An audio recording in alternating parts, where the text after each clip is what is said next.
Hi, I'm Michael Allison, Commercial Director at Roma Finance, and welcome to another episode of RomaTalks, where I meet people from across the property ecosystem. And today I'm delighted to be joined by not one, but two guests. One of them is our own George Tuffin, and the other one is Thomas Wall at Beat Finance. Hello. Hi, Michael. How are you?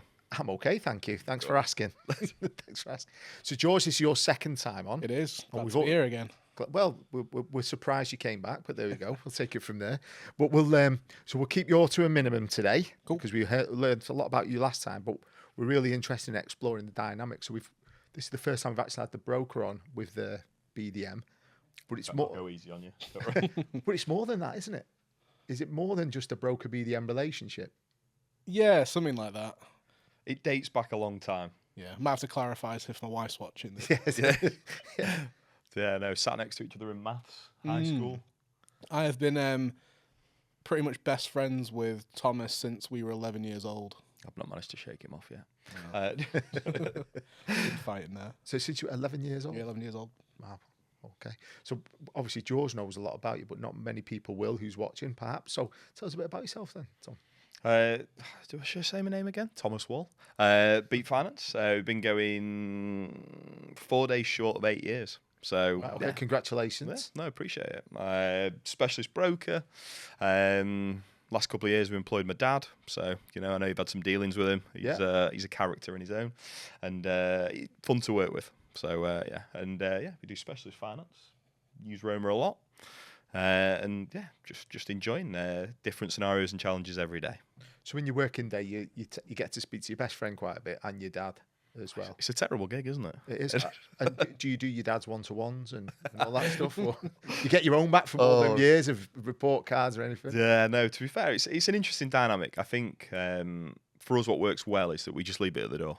It's business at the end of the day, and when we're in the office, it's transactional.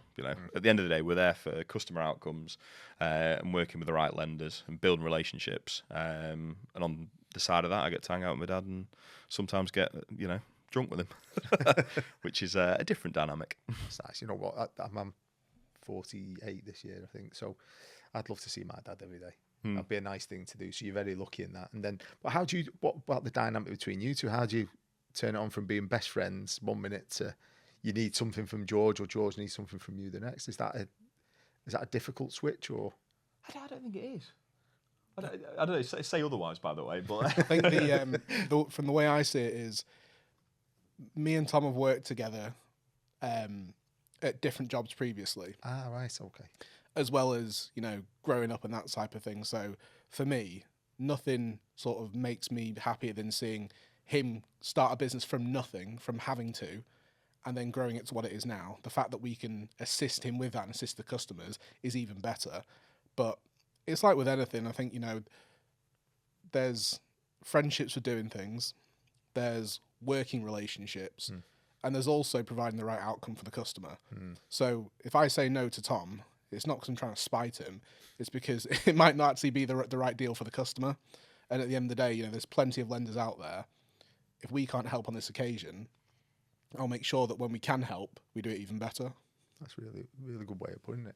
Yeah, I think that's a good summary, to be fair, because at the end of the day, not every deal is going to work or fit the mold that we need it to. And like you say, I think it's more the relationship and the consistency of it means that we're always going to knock on Roma's door. If there's a transaction that fits or looks like it could do, then that's why we're having conversations, and you're educating me on the things that are changing as the Roma beast evolves and continues to evolve. Yeah, it does. So George mentioned there about you starting a business. You had to start a business. Tell us what made you decide to start your own brokerage. How explain this? So long story short, George came and worked at Freedom Finance when I worked at Freedom Finance, master broker. It was refer a friend, so he was worth £250 to me. So and then off the back of that, we then set up a Y3S office. Doing a lot of name dropping in a brokerage. Yeah. Beat Finance is the best one though. And then off the back of that, I then basically stopped working at Y3S. They decided they didn't like a long-term, far-distant relationship, and just decided that why can't I do it on my own? And that was it. So yeah, it was it was ballsy a little bit to do it, but at the end of the day, juice is worth the squeeze. Like it's been worth it. There's stressful times, and to be fair, starting off was stressful, but got good lenders around us that support us, good people at those lenders, and yeah, it's made all the difference. So that's over the last 8 years. How much have you seen the landscape change, I guess, as well? Because there's been a lot happened. Yeah.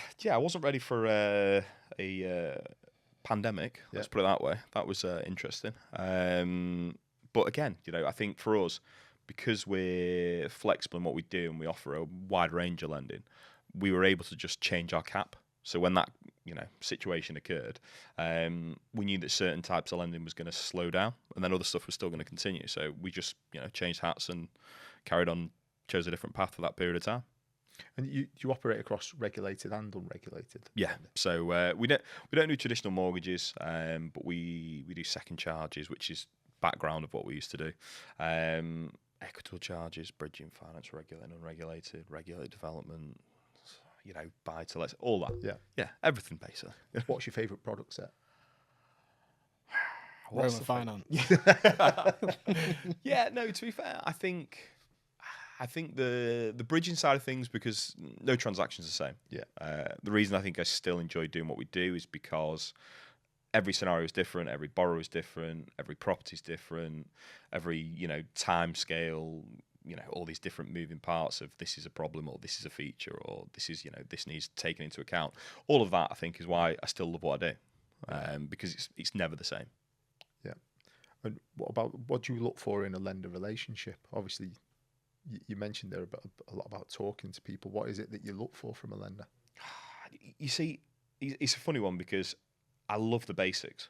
I love communication. I love people coming back to you when they say they're going to come back to you. I love getting an email when they say they're going to email me. And these things that I wouldn't necessarily say are difficult to do. It's just discipline that enables it. And for us, I think we've got a really strong relationship with Roma, and we've got so many different communication lines. When I call you and you'll just okay.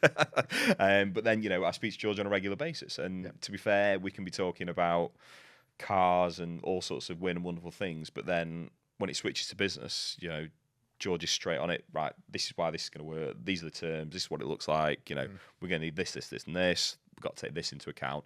And it switches, and then we can finish off with, when are we going for dinner with wives and stuff like that. So it flips on and off so instantly, which makes my life easier. Good. And how many lenders do you operate with at the moment? Would you say, if you had to put a guess? Are you whole of market or? Yeah, I'd say whole of market. I don't know what that number is because there's more lenders than I could even. There's one for every letter of the alphabet, isn't there? Plus VAT. I'm a bit more. But yeah, I think it's knowing the ones that will do what you want them to do. There's a lot of bullshido, should we say, in the marketplace. I didn't swear, I told you. Be all right. That, are saying they'll do certain things, but, will they ever deliver on those transactions? And I think for us, we're putting a client in the hands of a lender, and at the end of the day, we're paid on performance. So if it doesn't complete, then we don't get paid. So we're not going to put them with a lender that we don't think is going to deliver, but also be the right outcome for them. And there's a lot of lenders that say they'll do things and unfortunately won't. And I think we've been stung over the years and we've been burnt on that scenario. So what we now are is a little bit more cautious about, deliverability, and we'll question it at the outset. I guess at the end of the day, that customer who's come to you, regardless if it goes to lender A, lender B, lender C, it's still your customer. And your reputation, I guess, is in the hands of another firm. Yeah, exactly. And we're a small outfit that does good numbers, and reputation's everything. Which is why communication's key, I guess, to be able. It's more to talk about when it's not going well, I guess. Sometimes. Yeah, exactly. And there's always going to be challenges. Land registry features. Solicitors being solicitors, yes, and all these different moving parts. And I think we can control them to a certain degree, and that's what we've become very good at. But there's also stuff that, like say, is going to go wrong, and it's making sure that you've got those relationships with, the borrower, the lender, maybe not the solicitors, to ensure that it still completes and transacts. Yeah. And are you seeing any change in habits or appetite from customers? Are they moving into different fields or different asset classes? I think people were a bit cautious earlier on in the year just because of rates and stuff like that. I think everyone was hoping that, interest rates are going to drop off the face of the earth. It's just not going to happen. Never going to get back to where they were. So we've seen that people are a little bit more cautious. But again, because we do things like second charges, we've still got chain break, reg bridging. There's all these different things that are still going on in the background that aren't rate dependent as such. So that's what's kept us busy so far. Yeah. Are you seeing much commercial stuff come through? I think as a lender, we're starting. There's one to come see. across your desk, hasn't there? It's semi-commercial at the moment. Right, It's, exit finance. I think there's more and more of it coming up. I think lenders getting more into it. There's just a lot more moving parts with commercial, isn't there? I'm sure you guys have seen it. Yeah, we've seen a real uptake, and I think that's because there's good transactions to be had by people, and they can't rely on a traditional commercial mortgage taking 7 months to be able to buy that transaction. So they are looking at commercial bridging, I guess. So we've certainly seen that as being a hot. Yeah, I think that's sort of nail on the head for what I'm seeing at the moment is the traditional commercial products that you would have got through your high street bank or through your bank manager. Those have just aren't becoming as available to people as, they change those company structures, all different types of things. Banks aren't willing to be there to support their existing customers, which the nice thing is that's sort of pushing it more down the specialist market. Specialist is growing more and more in commercial lending, and we're going to be there to help people with that. So, if we can bring on more commercial customers and keep all their business and sort of and provide that almost Roma for life proposition, then it's going to help everyone. And I think Ultimately everyone wants a toolkit, don't they? Tom wants a toolkit of what his lenders can do. Customers want a toolkit of what the brokers can do, or the lender. You want a toolkit of products that you can help. I think we're all about if the moment we rely on any one thing, then it's a recipe for disaster. Yeah, I think that's similar to I think correct me if I'm wrong, Tom, but I think you've seen success because you've had a non-regulated avenue, a regulated avenue, which has been your background. You have a mix of introducer bases plus direct customers as well. Means that if there was downturns that we saw in the market previously over the years where lenders would shut down, you still had avenues for, roads to options for your customers, really. Yeah, I think it's key having some diverse lending options, most definitely, 100%. So that's the last 8 years. What's the next 8 years for Beat Finance then? It's an interesting question, that. I should be more planned. My father would probably say the same as well. I think it'd be a different conversation if Andrew was here.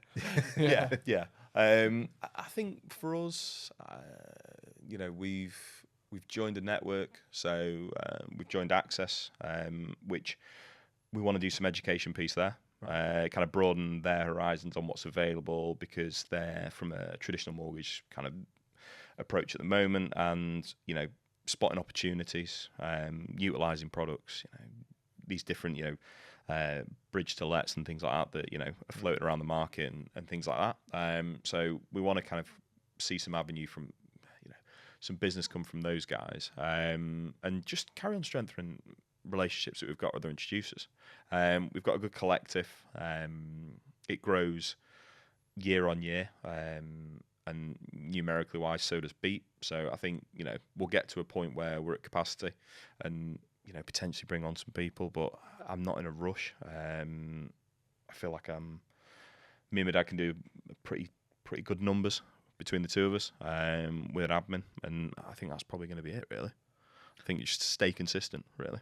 Maybe it's technology that enables you to increase some of those numbers. Oh, I watched Mission Impossible last night, and AI makes me nervous again now. So, no, it's very much so. I think there's certain things that can be automated, but also I don't think we're at threat from technology.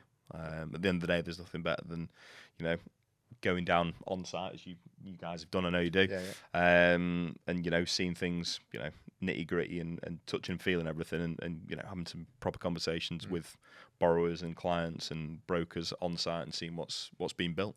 Yeah, I was speaking to someone recently, and I think the comment they used was, "There's very little that's vanilla anymore," and it's only that small slice of what is vanilla, I guess, that could be automated as much as possible. You still need to give the quality advice, which is the human touch in the process, isn't it? Yeah, 100%.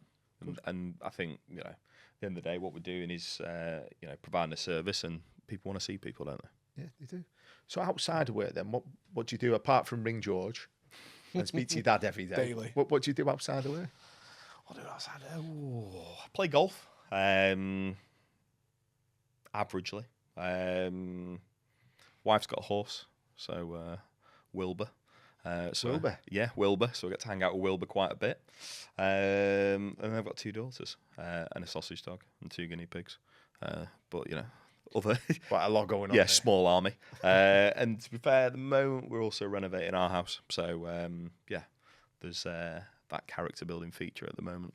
Are you doing a lot of the renovations yourself, or have you got people in? Or I was tiling yesterday. Right. So for the first time ever. So I'll let you know how that gets on when I stand on them. I think Tom's undersold it. I think probably for the last 2 months, when I've caught him on the off phone call, he's been head to toe in work gear, stripping and ripping this bathroom out. He done full back to brick, plumbing out, bathroom, redesigned it, everything else. Yeah. I'm not scared. Which again is probably one of the features. What's the worst that can happen? Yeah, exactly. But I think that's also one of the things that we've got a good understanding, and my dad's done the same as well. So we've got a good understanding when we speak to borrowers of what the works that they're carrying out. We can question schedule of works, costings and stuff like that to make sure they are right. But yeah, no, to be fair, that's pretty much it. House stuff at the moment.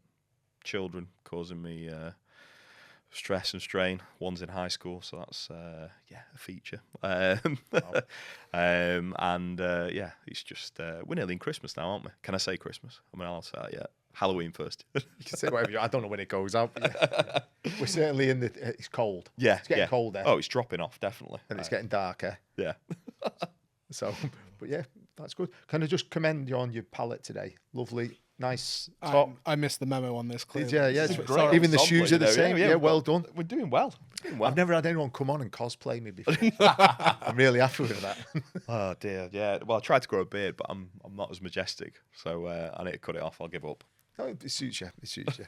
Listen, Tom, it's been wonderful to speak to you and hear about your dynamics as well. So thanks very much for joining us today. No, I appreciate it, Michael. And thank you everybody at home for watching. Thank you.